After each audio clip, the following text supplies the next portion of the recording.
The hum of gravity generators filled the air of Bay 47, a constant drone that had long ago faded into background noise for Jalan.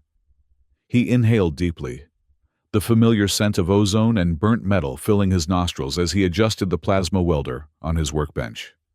The dim steel cavern of the orbital repair bay was his domain, his prison, his sanctuary, all rolled into one dreary package that orbited a shattered binary world he'd never set foot on. "Another day, another credit," he muttered, his voice lost in the vastness of the bay. Jalan checked his assignment queue, the holographic display flickering with static. Maintenance budget cuts again. Level 2 plasma welder mechanic. Not impressive enough to earn respect. Not insignificant enough to avoid the most crucial repairs. Just another cog in the vast machinery of what remained of the once great empire. His shift had started 3 hours ago, and the endless stream of armor repairs stretched before him like a metallic purgatory. Infantry units from the 45th Battalion had taken heavy fire during the border skirmish on Nevos. Nothing new there, just another pointless conflict in a galaxy full of them. Jalan ran his fingers through his thinning hair, the strands feeling brittle beneath his calloused fingertips. 10 years in this orbital tin can had aged him prematurely. His once bright eyes, now permanently ringed with dark circles. His skin sallow from artificial light. At 32, he felt twice that age. The overhead speakers crackled. "Bay 47, priority delivery. Clear platform Delta." Jalan sighed. Priority meant some officer was in a rush, which meant he'd be working through his meal break again. He trudged across the bay, boots echoing against the steel floor as he approached platform Delta. The delivery tube hummed, indicating an incoming package. What emerged, however, wasn't the usual crate of damaged equipment. Standing perfectly upright on the platform was a set of armor, unlike anything Jalan had ever seen. Silver with iridescent undertones that caught the harsh industrial lights. It appeared to be a complete exoskeleton suit, but eerily empty. No occupant. The armor bore the scars of battle, a deep gash across the chest plate, scorched markings along the left arm, and what looked like impact craters on the shoulder guards. "What the hell?" Jalan muttered, circling the armor warily. There was no delivery manifest, no identification markings he recognized. The craftsmanship was extraordinary, almost artistic in its precision, with flowing lines that reminded him of something organic rather than fabricated. He examined the damaged sections more closely. The armor was composed of a material he couldn't identify, not the standard alloys used by Imperial forces. It felt warm to the touch, almost alive. Jalan checked his terminal again. No specific instructions, just a work order marked urgent and confidential. "Great," he grumbled. "Fix the mystery armor with no specs, no guidelines, and probably get blamed when I do it wrong." Still, a job was a job. Jalan collected his tools and approached the armor again. The damage looked repairable. Plasma welds for the gash, molecular bonding for the smaller fractures. He'd need to improvise on the composition, but he'd worked with stranger materials. He positioned his welding rig and powered up the plasma arc. As the blue flame touched the silver surface of the armor, something extraordinary happened. The air around the suit shimmered, like heat rising from sun-baked metal. The empty armor seemed to pulse. Jalan jerked back, nearly dropping his welder. Before his eyes, a ghostly figure began to take shape within the confines of the armor, translucent at first, then gradually solidifying. A woman stood before him, blue-skinned and tall, with features both alien and beautiful. Her eyes, silver as quicksilver, regarded him with a mixture of pain and curiosity. The armor, he now realized, was part of her, or she was part of it. Where the armor was damaged, ghostly blue wounds mirrored the metal's injuries. Jalan stumbled backward, knocking over his tool cart with a tremendous clatter. "Please," the woman said, her voice like water over stone. "Continue." Jalan's mouth worked soundlessly for a moment, before he found his voice. "Who? What are you?" "I am Saris," she replied simply, as if that explained everything. She gestured to the gash across her armor, across her chest. "Your work is skilled. The bond is already forming." Before Jalin could respond, the bay doors slid open. A contingent of soldiers filed in, their black armor gleaming under the industrial lights. Without hesitation, they formed a semicircle around the platform and, as one, dropped to one knee. "Rise, Sentinel Commander," Saris said, her tone suddenly formal. The lead soldier stood, his obsidian helmet retracting to reveal a weathered face, carved with scars and augmentation implants. "Empress," he said, "you should not be here. The Council awaits your presence in the Ascension Spire." "Empress?" Jalin's mind reeled. He'd been welding repairs on royalty. He looked down at his greasy coveralls, suddenly aware of how unkempt he appeared. "I required repairs," Saris replied coolly. This craftsman was providing them. She turned to Jalin. "Your name?" "Jalin," he managed, fighting the urge to bow or salute or whatever one did in the presence of an empress. "Level 2 plasma welder." "Ma'am, Your Highness?" A ghost of a smile touched Saris's lips. "Just Saris will suffice, Jalin." She turned back to the commander. "I will address the council when I am whole again. The damage I sustained on Veros must be repaired." The commander's jaw tightened. "With respect, Empress. Protocol dictates." "Protocol nearly got me killed on Veros," Saris interrupted, her voice sharp as a blade. "I will not face our enemies wounded again." Jalin stood frozen, a plasma welder in one hand and a molecular bonder in the other, caught in what was clearly a power struggle he wanted no part of. He cleared his throat. I can finish the repairs in about an hour, if that helps." All eyes turned to him, and Jalin immediately regretted speaking. Saris nodded. "Continue your work, Jalin." "Commander, you may leave 2 guards if you must, but the rest of your unit will return to their posts. I am not in danger here." The commander looked as if he wanted to argue, but years of conditioning won out. He bowed, stiffly. "As you wish, Empress." With a sharp gesture, most of the soldiers filed out, leaving only 2 who took up positions by the door. Jalin swallowed hard as Saris turned her silver gaze back to him. "Well?" she prompted. "Right, repairs. On an Empress. No pressure," he muttered, returning to his workstation. As Jalin resumed his work, he noticed something strange. When the plasma arc touched the armor, Saris closed her eyes, as if in meditation, or was it pain? The material of the armor seemed to respond differently than before, almost flowing under his welder, seeking to repair itself with his guidance, rather than being passively mended. "What is this material?" Jalin asked, fascinated despite his nervousness. "Bound Vitalium," Saris replied, eyes still closed. "Living metal, paired with my life force since my ascension." Jalin worked in silence for a while, carefully sealing the gash on the chest plate. As he worked, he observed Saris more closely. She was regal, certainly, but there was something else about her.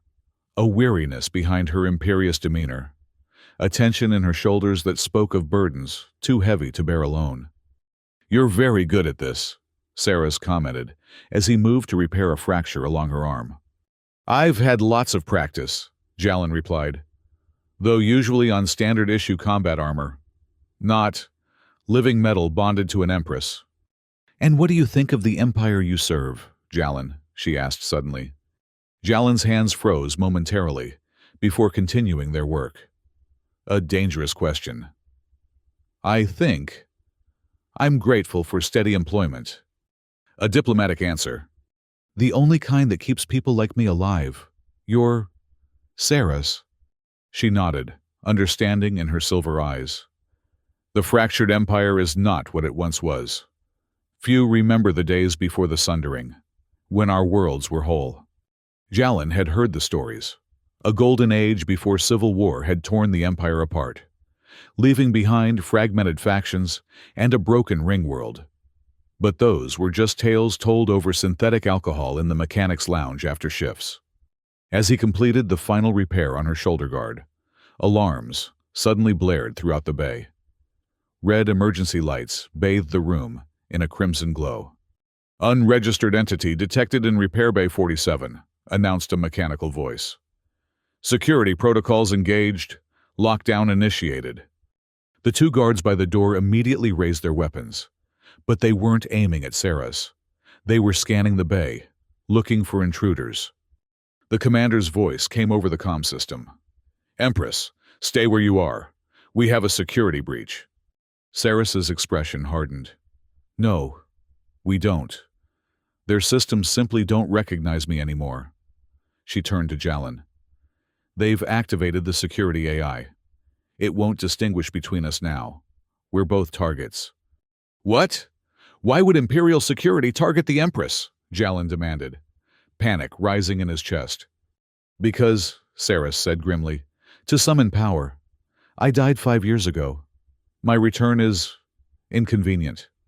Before Jalin could process this information, a security drone descended from a ceiling panel, its scanner sweeping the room with harsh blue light.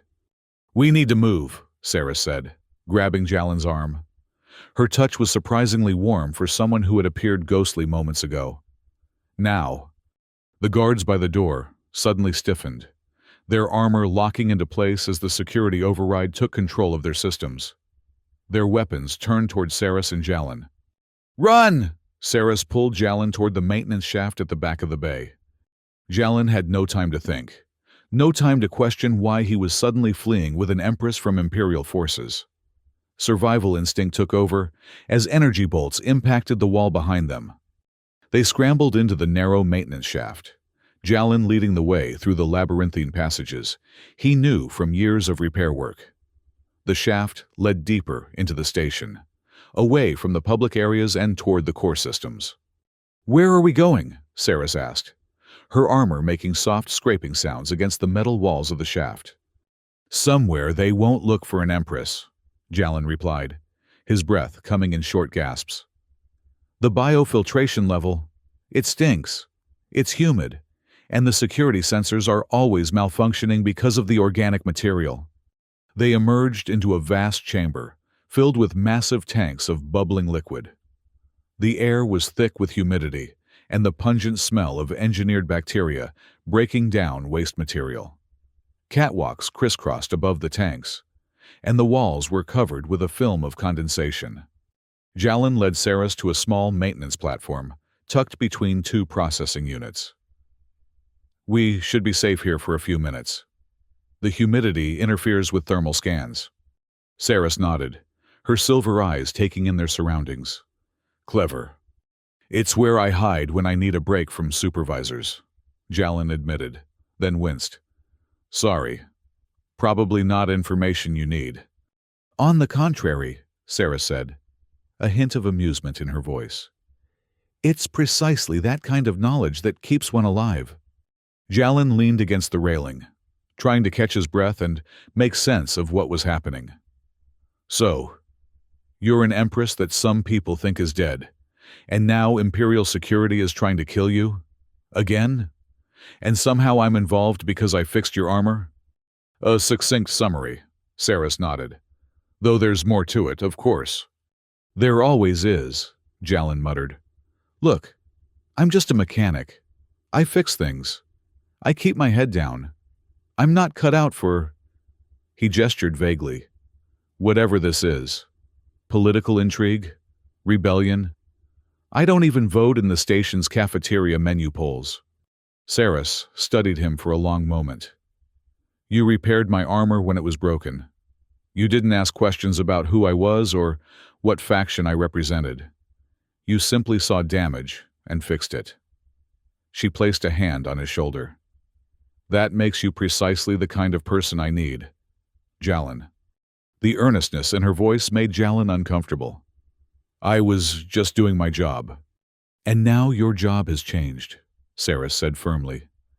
I need to reach the Ascension Spire, but not through the main corridors where they'll be waiting. Do you know another way?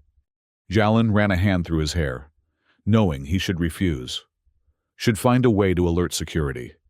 Should do anything but help this mysterious woman who had upended his quiet existence. But something in her silver eyes held him. A purpose. A conviction that had been missing from his life for too long. There's a maintenance access that connects to the living corridors in the diplomatic sector, he said finally. It's not comfortable, but it'll get us close. The living corridors, Saris repeated, a distant look in her eyes. Yes, that would be fitting. Jalen led the way again, moving through the rarely used access tunnels that serviced the station's infrastructure. As they traveled deeper into the station, the metallic walls gradually gave way to something different, something alive. The living corridors of the diplomatic sector were remnants of the old Empire's glory. Unlike the sterile metal construction of the rest of the station, these passages were grown rather than built. Rootwood walls pulsed with gentle bioluminescence, casting a soft blue glow over their path. The air was cleaner here, filled with the scent of something like forest earth after rain. I haven't been here in years, Jalen said. His voice hushed as if in a cathedral. The few times he'd been assigned repairs in this section, he'd worked quickly, feeling out of place among the ambassadors and diplomats.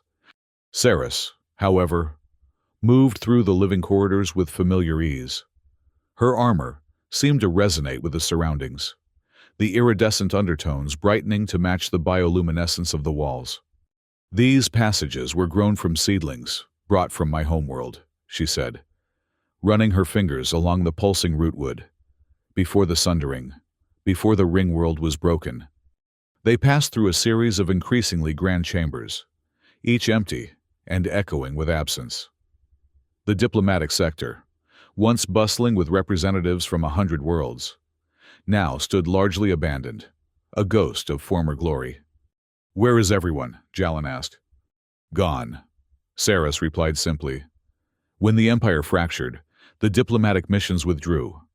What remains is mostly ceremonial. They entered a vast circular chamber, dominated by a pool of still water. The ceiling opened to the stars, protected by a transparent dome that gave the illusion of standing beneath an open sky. Reflected starlight danced across the water's surface. Saris paused, her expression softening as she gazed at the pool. The memory vessel, she murmured.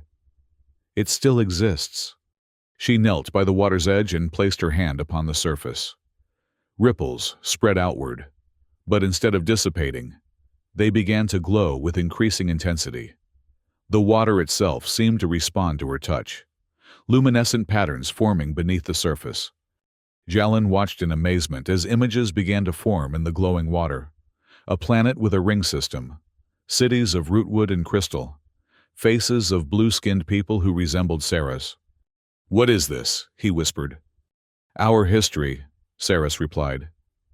The memory vessel holds the collective experiences of my people, preserved in living water from our world. Her voice caught slightly. I didn't know it had survived the purge. The images shifted, showing scenes of prosperity and peace, then abruptly changing to warfare. Great ships exchanging fire, the beautiful ring world cracking like an eggshell. Fragments drifting apart in the void of space. The sundering, Jalen guessed. Saris nodded, her silver eyes reflecting the glow of the memories. My mother tried to prevent it. She called for unity, for compromise, for her efforts. She was assassinated by those who profited from division. The water showed a new image. A younger Saris standing before a council of stern-faced officials. When I tried to continue her work, they declared me unfit to rule. An accident was arranged. Her voice turned bitter. My shuttle exploded upon departure from the capital. Very convenient for those who wished to maintain the status quo. But you survived, Jalen said. My armor protected me, Saris replied, touching the newly repaired chestplate. Barely. I've spent 5 years in exile, gathering allies, learning the truth about who orchestrated my mother's death and my own attempted assassination. She withdrew her hand from the water, and the images faded. Today, I return to claim what is mine and finish what my mother started. Jalen shifted uncomfortably.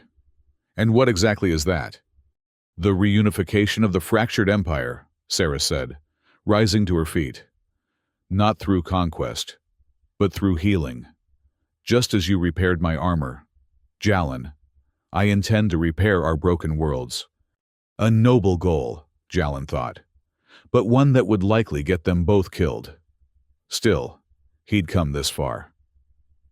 The Ascension Spire is through the terrarium chambers, he said. We can avoid the main security checkpoints if we go through the undergrowth. The terrarium chambers were another marvel of the old empire. Vast biodomes that preserved plant species from 100 worlds. What had once been carefully maintained gardens had grown wild in neglect, creating a jungle-like environment that provided perfect cover. As they moved through the dense vegetation, the humid air clinging to their skin, Jalen found himself studying Saris with growing curiosity. If you don't mind me asking, what happened on Veros, where you were injured?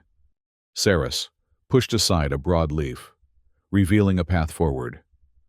I went to secure the loyalty of the Veros defense fleet.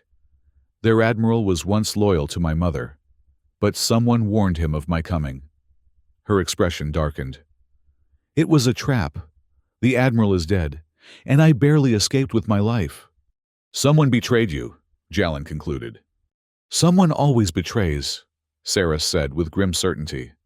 The question is who stands firm when betrayal comes. A question Jalen wasn't sure he could answer himself. His entire adult life had been built around avoiding precisely these kinds of situations. Keeping his head down, following orders, surviving. Now he was aiding a supposedly dead empress in what amounted to a coup attempt. If they were caught, his punishment would be severe. And yet, he kept following her through the overgrown terrarium, driven by something he couldn't quite name. Curiosity? A hunger for purpose? Or simply the magnetism of Saris herself? A leader who spoke of healing rather than power. They had nearly reached the other side of the terrarium when the foliage ahead of them rustled. Jalen froze, reaching instinctively for his plasma welder. A tool, not a weapon, but better than nothing. A maintenance drone emerged from the undergrowth, its optical sensors scanning them briefly before continuing on its programmed path. Jalen exhaled in relief. That was, he began, but Saris's hand suddenly clamped over his mouth. Her silver eyes were wide with alarm. A second later, Jalen heard it too, the soft whir of scanning equipment. Not a maintenance drone. Security. They pressed themselves against the trunk of a massive tree-like plant as the security drone drifted past their position. Unlike the simplistic maintenance units, this one was equipped with advanced sensors and, more worryingly, offensive capabilities. It's scanning for life signs, Saris whispered, her lips close to Jalen's ear. My armor can mask mine, but you're fully exposed. The drone paused, hovering just meters from their hiding place. Its scanner swept back and forth, the blue beam cutting through the foliage. Jalen held his breath, sweat beading on his forehead. The scanner beam passed over their position once, twice. The drone's lights suddenly shifted from blue to red. Unauthorized life signs detected, it announced in a flat, synthetic voice. Engaging containment protocols. Run! Saris shoved Jalen forward as the drone fired, a stun pulse sizzling through the air where they had been standing. They crashed through the undergrowth, abandoning stealth for speed.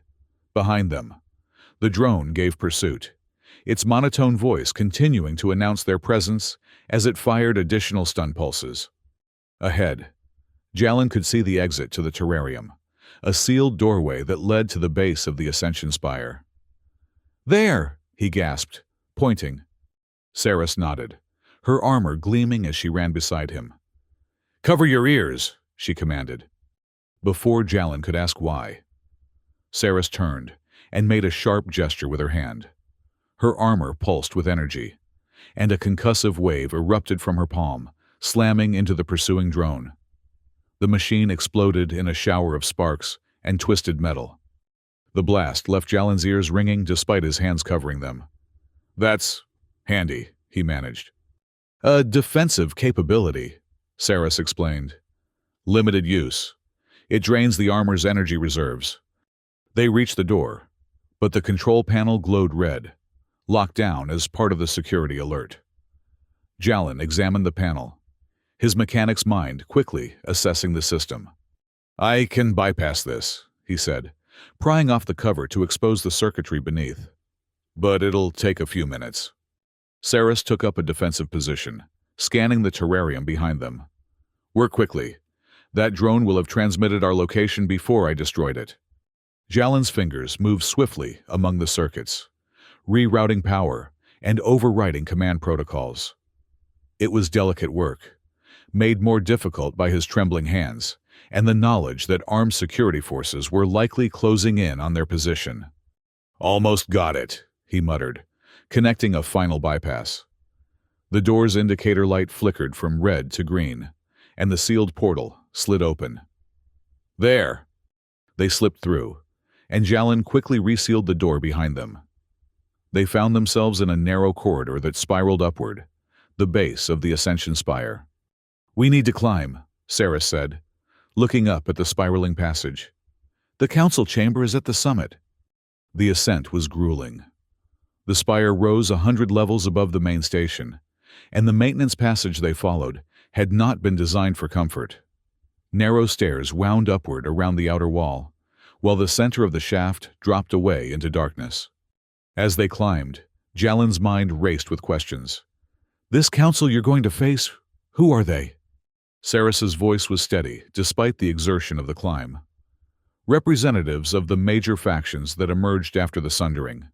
Military commanders, corporate interests, planetary governors, all with their own agendas, all profiting from the Empire's fragmentation. And you think they'll just accept your return, after trying to kill you?" "Some will," Saris replied. "Those who remember my mother's vision, others will resist. But I have something they don't expect." "What's that?" Saris paused on the stairs, turning to face Jalen. "You—" Jalen stared at her in disbelief. "Me? I'm just a mechanic. What could I possibly offer that would sway an Imperial Council?" "Authenticity," Saris said simply. "You have no political agenda, no faction loyalty. You saw damage and repaired it, without question or condition. That is the essence of what the Empire has lost, the ability to heal without seeking advantage."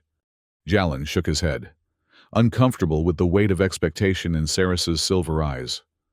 "I think you're reading too much into a plasma weld, Your Highness." "Perhaps," Saris acknowledged with a small smile. "Or perhaps you underestimate the symbolic power of simple acts of repair." She turned and continued climbing. After what seemed like hours, they reached the top of the spiraling passage. A final door stood between them and the council chamber. Unlike the utilitarian design of the maintenance corridors, this door was a work of art, carved from rootwood and inlaid with precious metals that formed intricate patterns across its surface. Saris approached the door and placed her palm against it. The patterns began to glow in response to her touch, and the massive portal swung open silently. They stepped into the council chamber, a vast circular room with a dome ceiling that mirrored the star patterns of the old Empire's home system. The walls were living rootwood, pulsing gently with bioluminescence. At the center of the chamber was a circular table surrounded by 12 ornate chairs, each unique in design to represent the various factions of the fractured Empire. The chairs were occupied by figures as diverse as the Empire itself, humans with extensive cybernetic modifications, blue-skinned people similar to Saris, reptilian beings with scales that shimmered like oil on water, and others Jalen couldn't even categorize. All wore expressions of shock as Saris strode into the chamber, her repaired armor gleaming under the starlight from the dome. "Empress Saris," gasped one of the human counselors, rising halfway from his seat. This is impossible. You perished 5 years ago. Reports of my death were politically motivated, Saris replied, her voice ringing with authority in the vast chamber. I have returned to claim my rightful place and to heal what has been broken. The reptilian counselor hissed, forked tongue flicking out between sharp teeth. The succession has been settled. The fractured territories have found equilibrium. Your return disrupts the peace we have established. Peace? Saris's voice was sharp. Is that what you call the border skirmishes on Nevos? The resource wars in the outer territories? The millions displaced when the ring world continued to fragment under your equilibrium? Before any counselor could respond, the chamber doors on the opposite side burst open. The obsidian armored commander from Bay 47 entered, flanked by a squad of elite guards with weapons drawn. Counselors, step away from the impostor, the commander ordered. This woman is not Empress Saris, but an agent of destabilization. Jalin tensed, expecting Saris to use her armor's defensive capabilities again, but she remained calm, facing the armed soldiers without fear. If I am an impostor, Commander Vex, then you should have no difficulty proving it, Saris said coolly. The verification of identity is a simple ritual, or do you fear what it might reveal? The commander, Vex, hesitated, his scarred face twitching with barely suppressed emotion. The verification requires unanimous council approval. Which I grant, said a soft voice from the far side of the table. An elderly blue-skinned woman with silver hair rose from her seat. I serve the Empress's mother. I will know if this is truly her daughter. One by one, the other counselors voiced their agreement, some reluctantly, others with evident curiosity. Only the reptilian counselor abstained, his scaled hands gripping the edge of the table with barely contained fury. Proceed, Vex said tightly, signaling his soldiers to lower their weapons, but remain alert. Saris stepped forward, her silver eyes scanning the faces of the council. I will submit to the verification, but I add one condition. She gestured to Jalin. This man will stand as witness. Murmurs of protest rose from several counselors. A common laborer has no place in the sacred ritual, objected a counselor, whose body appeared to be composed entirely of shifting metallic particles. He repaired my armor when it was broken, Saris replied. He has earned the right to witness. The elderly blue-skinned woman studied Jalin with ancient eyes that seemed to peer into his soul. The repair bond, she murmured. Yes, I see it now. The old ways recognized such connections. She nodded. He may witness. Jalin found himself ushered to the edge of the chamber, still not entirely sure what was happening or what his role was supposed to be. The counselors arranged themselves in a circle around Saris, each placing one hand on a glowing node that emerged from the floor. Verification of identity commences, intoned the elderly counselor. Let the true essence be revealed.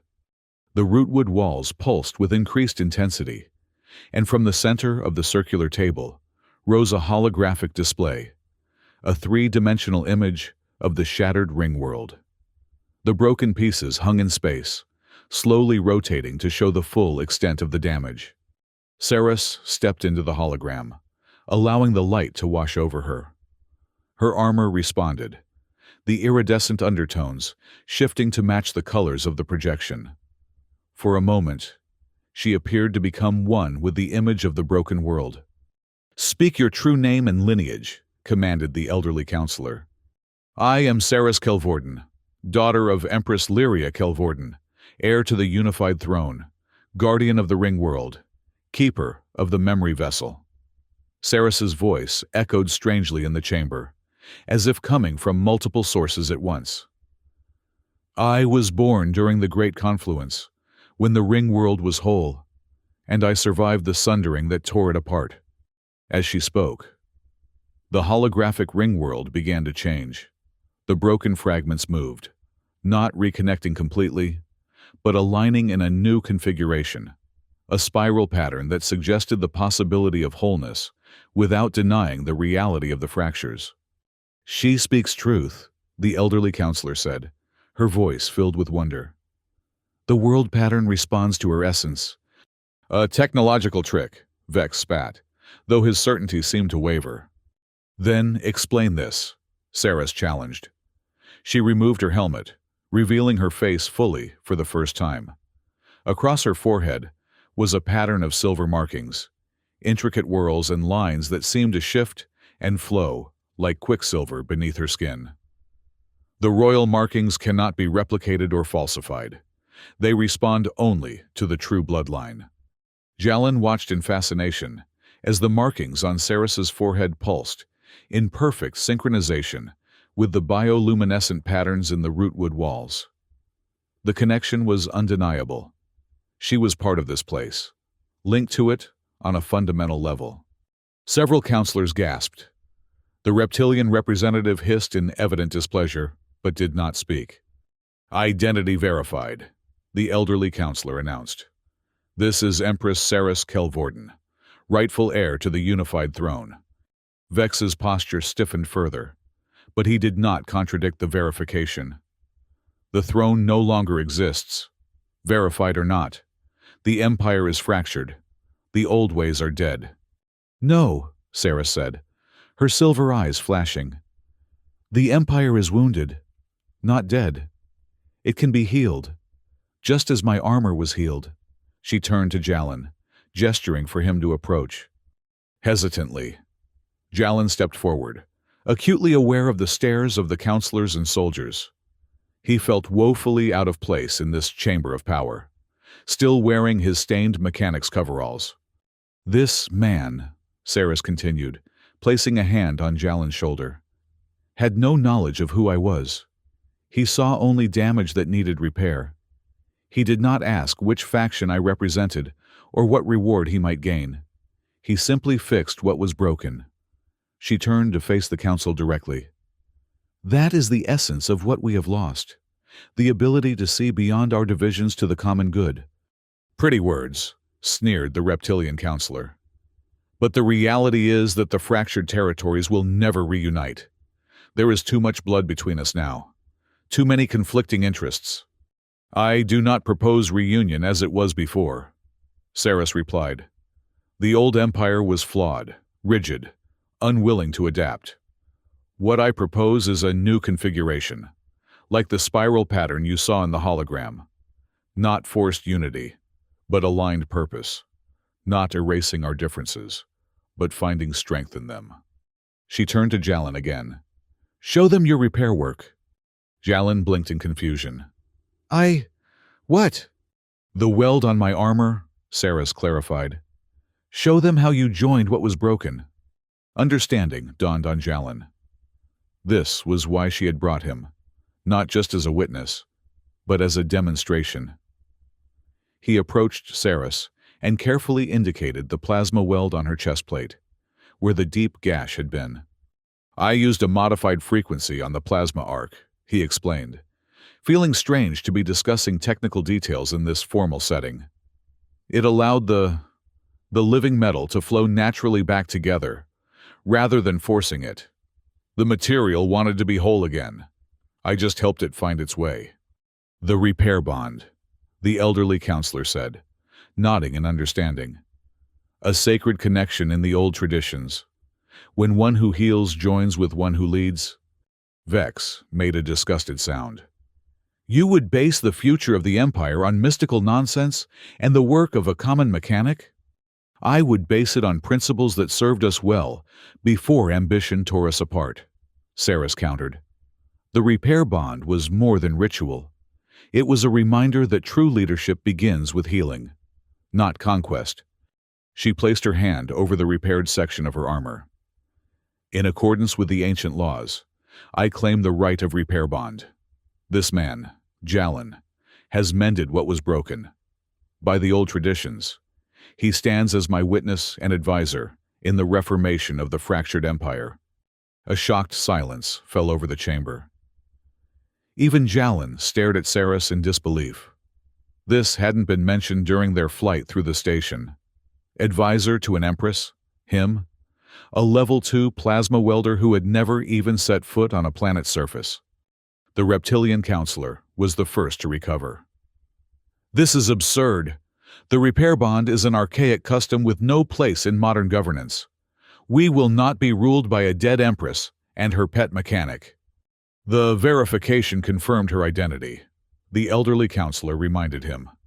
And the repair bond is still valid under the ancient accords that all factions agreed to uphold, even after the sundering. Then we withdraw from the accords, the reptilian counselor hissed, rising from his seat. The Scaled Dominion will not submit to this farce. Nor will the Cybernetic Collective, added the metallic counselor, also standing. Tension filled the chamber as more counselors began to rise, taking sides in what was rapidly becoming a dangerous confrontation. Vex's soldiers raised their weapons again, though it wasn't clear which faction they would support. Jalin felt the situation spiraling out of control. Without thinking, he reached into his tool belt and pulled out a small device, an emergency beacon used by mechanics when trapped in dangerous repair situations. "Everyone stop!" he shouted, holding the beacon high. "This is a level 5 emergency transponder. If activated, it will trigger emergency protocols throughout the station, including a full security response." It was a bluff. The beacon would call for help, but not on the scale he was suggesting. All eyes turned to him, many hostile. But the threat had achieved its purpose, a momentary pause in the escalating conflict. In that pause, Jalin took a deep breath and spoke from his heart. "Look, I'm just a mechanic. I don't understand all your politics or traditions, but I know a few things about broken systems." He gestured to the holographic ring world, still rotating above the table. "When something this complex breaks, you can't just force the pieces back together and expect it to work like before. You have to find a new configuration that acknowledges the damage while building something functional." He looked at Saris, drawing strength from her silver eyes. Empress Saris isn't trying to restore the old empire. She's trying to repair what can be repaired and reconfigure what can't. Isn't that worth at least listening to? Or would you rather continue fighting over pieces of a broken world until there's nothing left to rule? His words hung in the air, simple but resonant in the ornate chamber. Jalin half expected to be shot for his presumption, but instead, the elderly counselor began to applaud slowly. "Well spoken, repair bonded," she said, using the formal title with evident approval. "The wisdom of the common perspective is too often overlooked in our grand designs." One by one, the standing counselors returned to their seats, not conceding the argument, but at least willing to continue the discussion. Even the reptilian representative sat down, though his scaled features remained twisted in a scowl. "Speak then, Empress," said the elderly counselor. "Share your vision for this reconfiguration." For the next hour, Saris outlined her plan for the fractured empire, a federation of independent territories linked by shared resources and mutual defense, with each faction maintaining its cultural autonomy while contributing to the common good. It was not a return to the centralized power of the old empire, but something new, something that acknowledged the reality of their differences while building bridges across the divisions. Throughout her presentation, she repeatedly referred to Jalin's repair work as a metaphor for her approach, not erasing the scars of conflict, but incorporating them into a stronger whole. When she finished, the chamber was silent as the counselors absorbed her words. It was the reptilian representative who finally broke the silence. "Pretty ideals," he said, his voice less hostile than before. "But the practical implementation would be fraught with challenges. The resource disparities alone would be addressed through the balanced exchange protocols," Saris interrupted smoothly. "As outlined in Section 3 of my proposal." The metallic counselor's form rippled thoughtfully. "The cybernetic collective would require assurances regarding data sovereignty and access to computational resources. which the Federation would guarantee. Saris nodded. While benefiting from the collective's expertise in system optimization. And so it continued. The counselors raising concerns, and Saris addressing them with a combination of firm principles and flexible details. Jalin watched in amazement as the tone of the chamber gradually shifted from hostile confrontation to cautious negotiation. Even Commander Vex seemed affected by the change, his rigid posture softening slightly as the discussion progressed. When the elderly counselor formally called for a preliminary vote on Saris's proposal, he did not object. Those in favor of proceeding with detailed negotiations based on Empress Saris's Federation model, indicate your assent, the elderly counselor announced. 9 of the 12 counselors raised their hands. The reptilian representative and 2 others abstained, but significantly, none voted against. The council has spoken, the elderly counselor declared. Negotiations will commence immediately for the reformation of the fractured empire into the Federation as proposed by Empress Saris Kelvordan and witnessed by repair-bonded Jalin. Saris inclined her head in acknowledgement, her silver eyes gleaming with contained emotion. I thank the council for its wisdom. The healing begins today. As the formal session concluded, and the counselors began to disperse for a recess, Saris turned to Jalin, a genuine smile softening her regal features. Well done, repair-bonded. Jalin shook his head, still processing everything that had happened. I still don't understand why you chose me for this. I'm nobody. Nobody is nobody, Saris replied. Every person has a purpose, a role to play in the greater pattern. She gestured to the repaired section of her armor. You saw damage and healed it without question. That simple act may have saved an empire. Commander Vex approached them, his scarred face unreadable. Empress, he said formally. The Spire Guard awaits your orders regarding security protocols for the negotiation period. Saris regarded him steadily. The same protocols we discussed 5 years ago, Commander, before my accident. A flicker of emotion crossed Vex's face. Was it shame?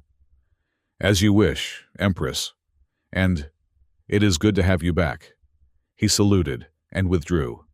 He was involved in your assassination attempt? Jalin asked quietly, once Vex was out of earshot. He followed orders, Saris replied. As did you, until today. People can change. Jalin, systems can be repaired. That is the foundation of everything I hope to build. The elderly counselor approached, her ancient eyes warm as she looked at Saris. Your mother would be proud, child. You have found a path she never considered. I had help, Saris said, placing a hand on Jalin's shoulder. The repair bond showed me the way. The counselor smiled knowingly. The old traditions have wisdom we too often forget. She bowed slightly and moved away to join the other counselors. Saris turned to Jalin. Come, there is something I want to show you before the negotiations resume. She led him through a side door and up a narrow staircase that spiraled even higher than the council chamber. They emerged onto an open platform at the very top of the Ascension Spire, the High Garden, a breathtaking space where the station's artificial environment gave way to a carefully maintained ecosystem. Real plants grew here, not the synthetic varieties found elsewhere on the station. A gentle breeze, actual moving air, not the recycled atmosphere of the lower levels, caressed Jalin's face. Above them, the vast dome was transparent, revealing the starscape and the broken fragments of the ring world hanging in space like a partially completed puzzle. This is... Jalin trailed off, overwhelmed by the openness, the realness of it all. The first genuine wind you've felt in years. I imagine, Saris said, watching his reaction with pleasure. The High Garden is one of the few places on the station that maintains a direct connection to the natural world. My ancestors believed leaders should always remember the feel of real air on their skin, lest they become too detached from the worlds they governed. Jalan took a deep breath, savoring the complex sense of soil and growing things.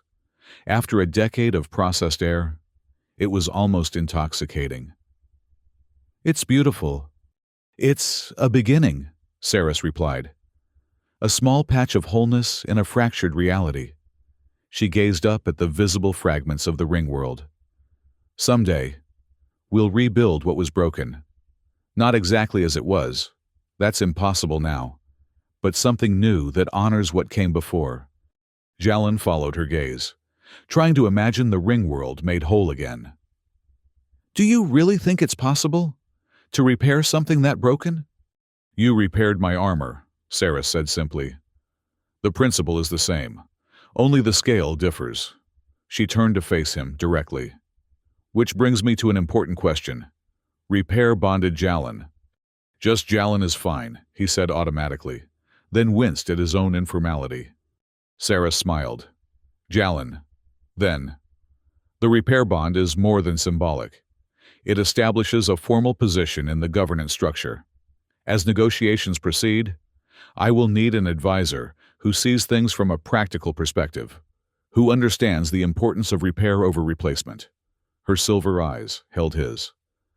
"Will you accept this role?" Jalan stared at her in disbelief. "You're offering me a position in your government? I'm a level 2 plasma welder. I don't know anything about politics or diplomacy or any of this." "Precisely why I need you," Saris replied. "The counselors and commanders and governors all speak the language of power. I need someone who speaks the language of repair."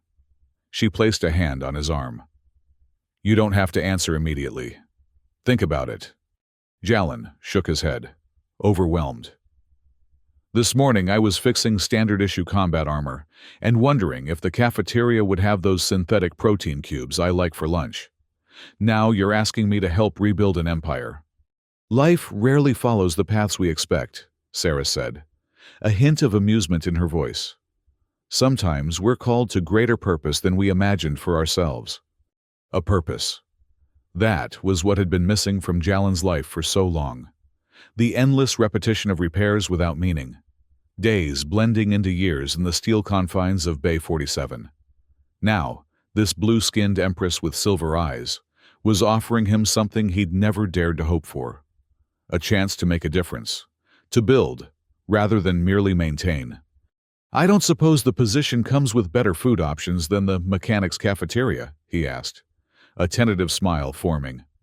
Saris laughed, the sound bright and clear in the open air of the high garden.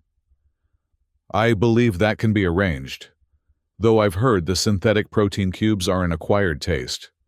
"They grow on you after a few years," Jalan admitted. "Like everything else in the station." He took another deep breath of the garden's air, feeling somehow lighter despite the weight of the decision before him.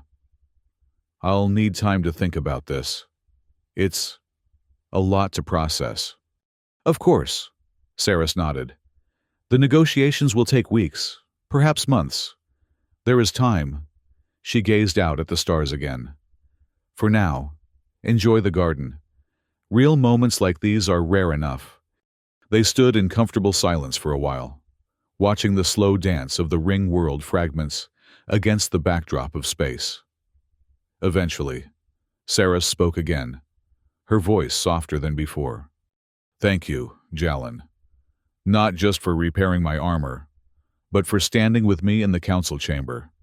Your words may have prevented a second sundering today."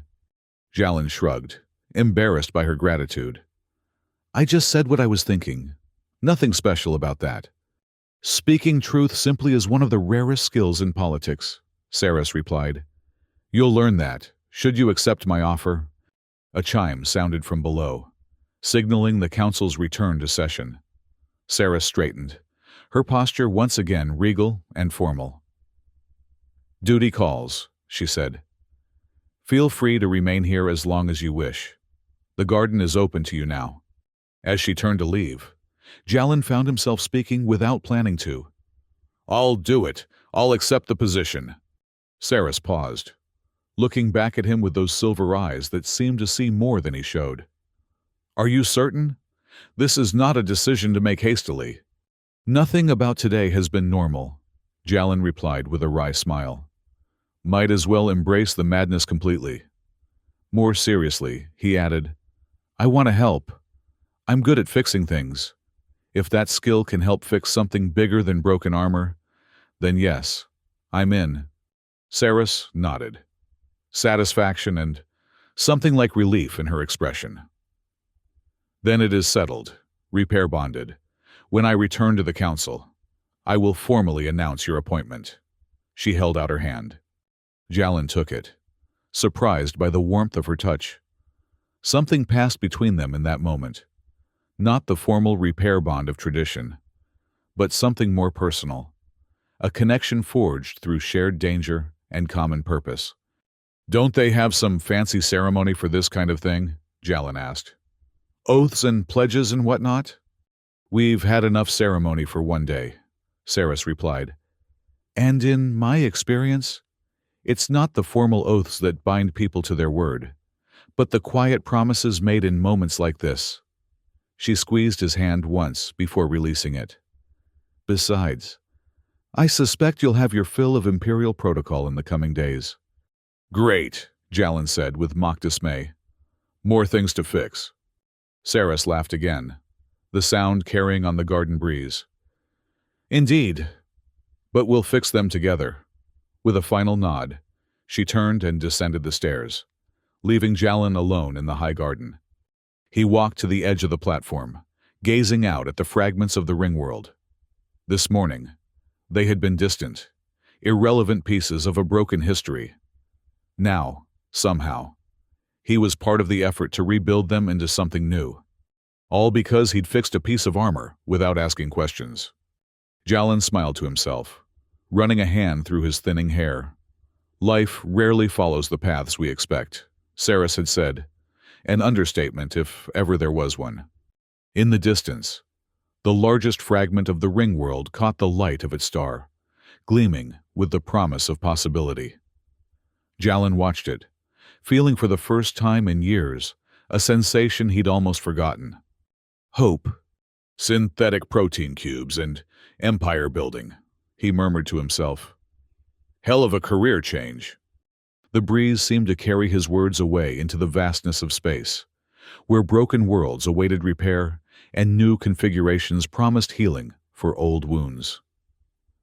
Jalin took one last deep breath of the garden air, savoring its complexity, before turning to follow Saris back to the council chamber.